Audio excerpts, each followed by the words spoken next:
লাইভে যাওয়ার ওয়েট করি আসুক তো।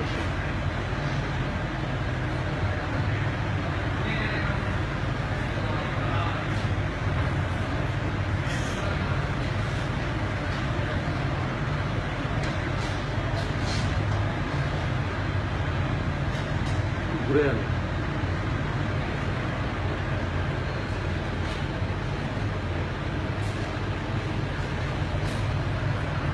আসসালামু আলাইকুম, কেমন আছেন আপনারা? অবশ্যই ভালো আছেন। আমি এখন আছি আমার রেস্টুরেন্টে মেরিমন্টানায়, উত্তরাতে। অনেকদিন পরে আসলাম, ডেফিনেটলি কারণ আছে। এই অভ্যাসটা আমার একটু খুব কম, যে লাইফে কথা বলা, তারপরে আস্তে আস্তে ইউজ টু হচ্ছি। কারণ অনেক কিছু দেখছি, অনেক কিছু শুনছি। চলচ্চিত্রের বয়স প্রায় 28-29 বছর হয়ে গেল। বয়স্ক মনে হচ্ছে না, শিল্পীদের কোনো বয়স নেই। আমি এখনো মনে করি পৃথিবীতে সবচেয়ে হ্যান্ডসাম পুরুষ হচ্ছে অমিতাভ বচ্চন। কি আমি রাইট? কিছু কথা বলার জন্যই আমি উপস্থিত হয়েছি। সেটা হচ্ছে, দেখুন, আপনারা জানেন যে দীর্ঘদিন আগে চলচ্চিত্রের শিল্পী সমিতি নির্বাচন দিয়েছে।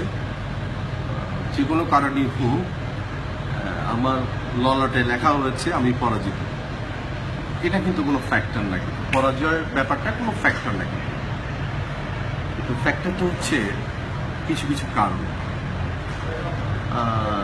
ভোটিং সিস্টেম কনফিউজ আমি, প্লাস একটা ছেলেকে, যেরকম একটা ছেলেকে বললাম যে পাস তুমি, পরে সকালবেলা আবার বলে ফেললাম মন গড়া যে তুমি ফেল। সুশান্তর কথা বলছি, সে আমার সাথে করা হতো তাহলে দেখতাম। আমি প্রমাণ করে দিয়েছি এটা কি ধরনের নির্বাচন হয়েছে। দেখুন, আন্দোলন হচ্ছে।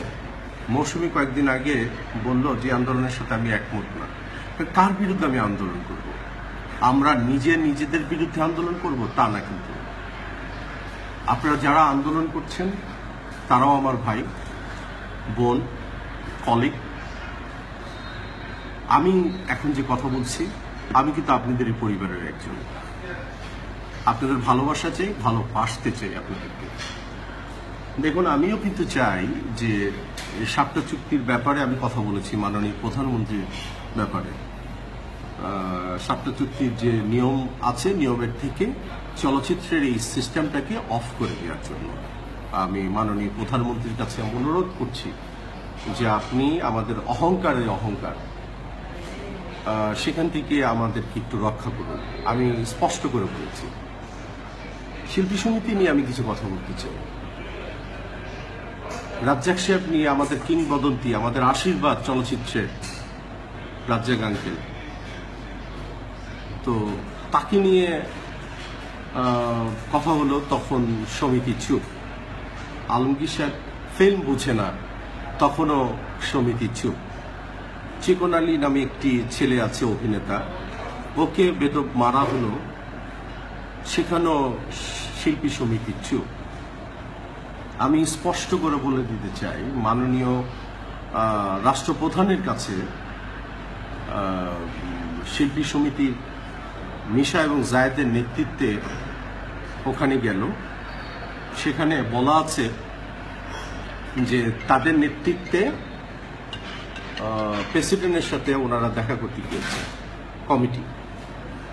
কিন্তু কমিটির কয়জন ছিল? ধরে নিই আমরা 21 জনই যাওয়ার কথা। আচ্ছা, মানলাম যে 21 জন হচ্ছে না, পোর্টফোলিওর 10 জন যাবে। তো পোর্টফোলিওর 10 জন কি ওখানে ছিল? কমল তো ওখানে পাশ করেছে, কমল গেল না কেন? নাদের খান তো ওখানে পাশ করেছে, নাদের খান গেল না কেন? ওখানে তো জাকির পাশ করেছে, জাকির গেল না কেন? ওখানে কারা গিয়েছে?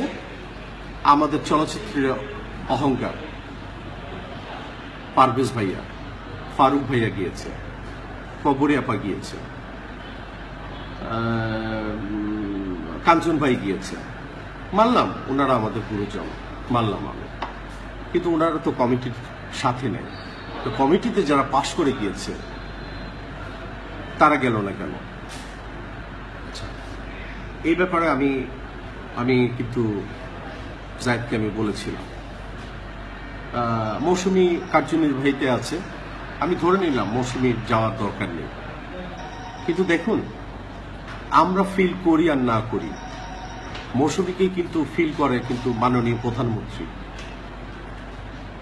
আজিজ সাহেবের চিকিৎসার জন্য শাবানা আপাকে নিয়ে আমাদের গুলজার সাহেব,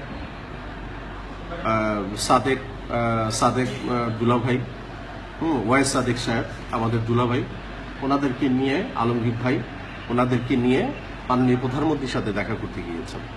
মাননীয় প্রধানমন্ত্রীর কাছে আমি কৃতজ্ঞ, আমার ফ্যামিলির থেকে আমি বারবারই সবসময় বলি, আবারও বলছি আমি, তো সম্মান করেছে।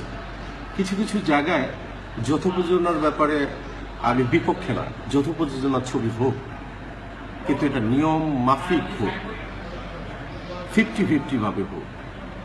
দেখুন গতকাল একটি জায়গায় মিশা সওদাগর মৌসুমীকে বয়স্ক বলেছে।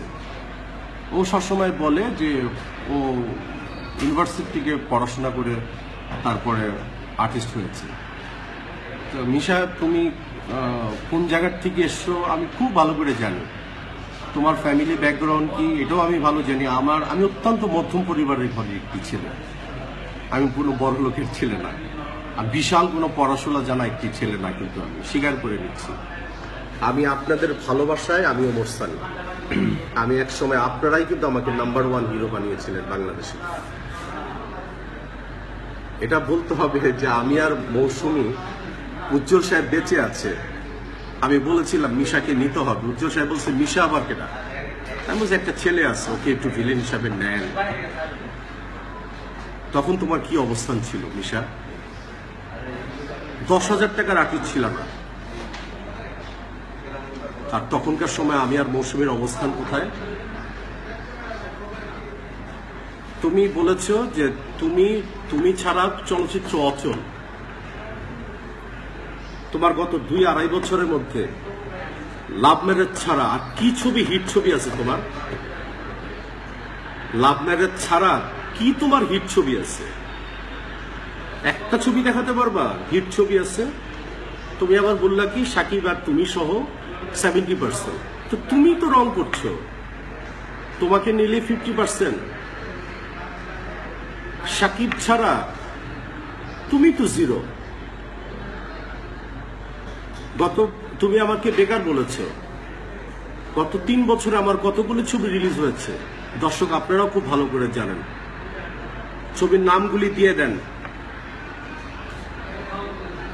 ছবির নামগুলি তোমার মিশা জানতে হবে। তুমি আমাকে বেকার বলেছো। তুমি আমাকে বলেছো কি আমি সার্কাস করি, অমুক করে তুমুক করো, মানলাম, তুমিও তো করো, তুমি করো না? ও আমি সিগারেট খাই, আমি আরেকজনকে সিগারেট খোর বলবো? No, never. দর্শক আপনারা ভালো করে শুনে নেন, অনেক বছর আগে প্রথম আলোর থেকে অফার এসেছিল যে আমি যেন মাদককে না বলুন এই অনুষ্ঠানে যাই। আমি বলছি আমি যাব না, কারণ আমি সিগারেটের সাথে কিছু দুষ্টুমিও করতাম, নাই বা বললাম। এখন কিন্তু সেই কাজগুলি আমি করি না, এখন আমি যাব। এখানে অনেককেই দেখি মাদককে না বলুন, তাদের চেহারা দেখি, তারা সন্ধ্যার সময় কি খায়, আমি হাসি। আমি হাসির পাত্র হতে চাই না, ভালোবাসার পাত্র হতে চাই। কারণ যখন আমি করতাম তখন আমি কিন্তু যাইনি স্টেজে, এখন আমি যাব। তো নিশা, তুমি মৌসুমীকে বয়স্ক বলেছ, এটা কি শিক্ষার যোগ্যতা? এটা কি শিক্ষা বলে? তুমি কোন ক্লাসে পড়েছো এটা আমার জানতে হবে। একজন মৌসুমী যদি বয়স্ক হিরোইন হয়, সেখানে রোজিনা আপার অবস্থান কোথায়? অঞ্জনা আপার অবস্থান কোথায়, চম্পা ম্যাডামের অবস্থান কোথায়, ববিতা আপার কথা নাই বা বললাম, শাবান আপার কথা নাই বা বললাম। এই তোমার শিল্পী সমিতির তুমি প্রেসিডেন্ট, এই তোমার তোমার মানসিকতা। এখন আমার যদি দর্শক, আমার যদি কোনো প্রেশার হয়, আমার প্রেশারের ওষুধ খেতে হবে না? আমি যদি মানসিক রোগী হই, আমাকে চিকিৎসা করাতে হবে না? করাতে তো হবে। এরকম এখন আমি ফিল করছি কি ধরনের চিকিৎসা করানো উচিত আমি মনে করি।